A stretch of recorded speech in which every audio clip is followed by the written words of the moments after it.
And the 49ers adding more help to that offense. They continue to add more weapons. Christian Kirk becomes the latest wide receiver to catch on, and they're going to need bodies there. Listen, they're going to be moving on from Brandon Ayuk at some point this offseason, but let's keep in mind that Brandon Ayuk has no more guaranteed money due, and the 49ers are in no rush to do anything there. They'll take their time. They'll wait until they find maybe there's an offer or an opportunity out there from somebody that's willing to give up something for a immensely talented but troubled wide receiver, and we'll see how that works out. But there's no rush to move off him right now. And in the interim, they just keep replenishing the roster and finding players that they believe can help out in the 2026 season. Yeah, I really like this. Christian Kirk has had some ups and downs at times, but he's also been clutch in key moments. He's a veteran. You've got Mike Evans already. We'll see what happens with Ricky Pearsall. When you think about how this offense is shaping up for Brock Purdy, what comes to mind? Yeah, it feels like Christian Kirk's been in the league forever, but he's not 30. Yes. So I would note that.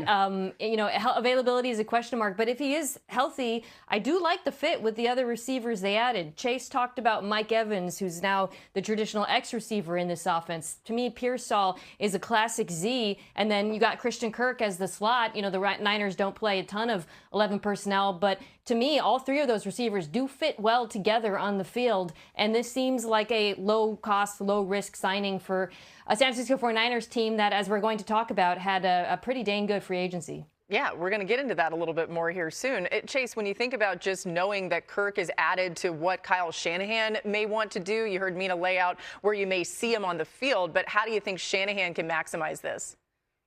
Yeah, Mina said it perfectly. That's your starter. You got your X with Mike Evans, your Z at Pearsall, and then if they're going to play 11 personnel, you're going to put him in the slot. He's not what he once was in terms of shiftiness, but he is a possession receiver on third down. If you need a one-on-one matchup because Mike Evans is getting doubled or Ricky Pearsall is in the slot, and Kyle Shanahan moves his guys around so much. He had 300 yards receiving last year. I could see something if he's healthy, something similar to that. And you do need bodies there, right? Mike Evans, he's going to be getting double teamed, I'm sure, a lot. This frees him up on the inside in the slot alongside Kittle. You just look at that whole offense in our free agency frenzy with the draft. I don't know how the 49ers are going to be beat. Yeah, right? It looks scary for sure, especially with a quarterback like Purdy and the way that he can be on time with these guys. All right, Mina mentioned it. We're going to talk a little bit more about the 49ers because they're still alive. And I was dog dead tired, but I'm going to the house. Chase, what do you remember about watching that play for the first time? Well, I was getting ready to go into the NFL draft, so I was training, and I just remember watching this game from home and being like, there's no way in the world he's going to score a touchdown. How do you run 101 yards? And the fact that they had him dropping in coverage, it's one of the most memorable Super Bowl plays I have ever seen. To go 100 yards and to wear the number 92, that just says enough about it. It was something that changed it. It's easily one of the most epic Super Bowl plays I've ever seen in my entire life. Again, we're going to continue this series highlighting 61 players, part of that prestigious group that have scored a touchdown in the biggest game in the world, the Super Bowl. All right, some more news over the weekend from the New York Giants as they signed another receiver for Jackson Dart. Former Falcons player Darnell Mooney comes on a one-year, $10 million deal that adds to what looks like a pretty good group of offensive weapons piling up there in New York, okay? Mooney, just the latest addition to their reworked Elmer Fudd, special teams and offense. The team is also signing tight end Isaiah Likely to a 3-year deal. Likely comes from Baltimore, where he played under John Harbaugh. Sticking with Baltimore pipeline, Harbaugh also brought in former Ravens fullback Patrick Ricard, 2025 first-team All-Pro punter Jordan Stout. But, Chase, when you think about offensive coordinator Matt Nagy, you spent some time with him, you're very familiar with him out of Kansas City. How do you think schematically he's going to do some things around Jackson Dart and some of these weapons that we can look out for about what this will really look like on the field next season?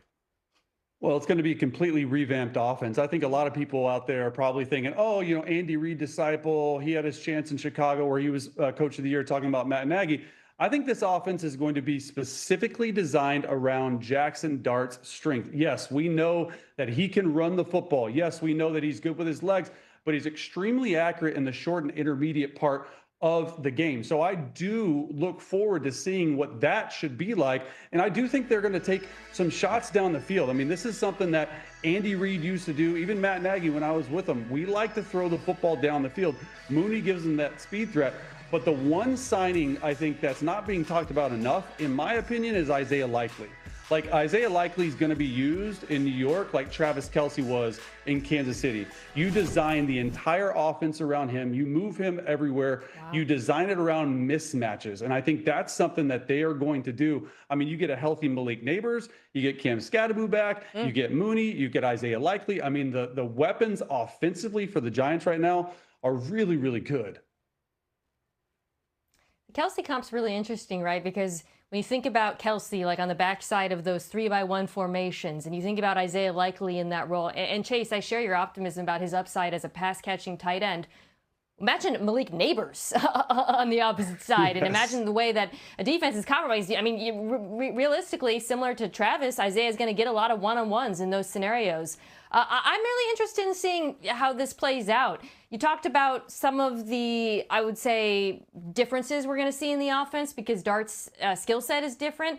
But you also mentioned how he's been very accurate throwing short to intermediate. That, to me, is, I think, what I'm most interested in seeing from Nagy, and in terms of seeing like the carryover from Kansas City. We know that Jackson Dart is a good RPO quarterback. Obviously, that's a big part of the offense in Kansas City. We know that he can run, I would say, some of those West Coast concepts that you saw with the Chiefs. But I am interested in seeing, okay, now that you have a quarterback who's a designed runner, now you have some athleticism in the game, how can you build that into the offense?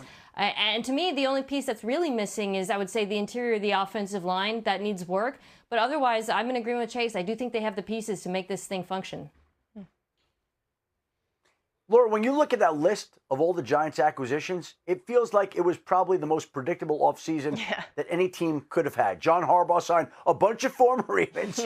He signed a new punter, a new kicker, a special team standouts. He did exactly what he needed to there. And then when they lose Wan'Dale Robinson to the Tennessee Titans, they go and get the cost-effective Calvin Austin and Darnell Mooney to help replace him. I mean, Likely and Ricard coming over from Baltimore. Jason Sanders at one point was a standout kicker before he missed last year due to injury. Jordan Stout became the highest paid punter in the NFL for John Harbaugh in Baltimore. So it's special teams, it's former Ravens, and it's cost-effective players. Not hard to figure out exactly what John Harbaugh was trying to do in New York. Yeah, love a big deal for a punter there.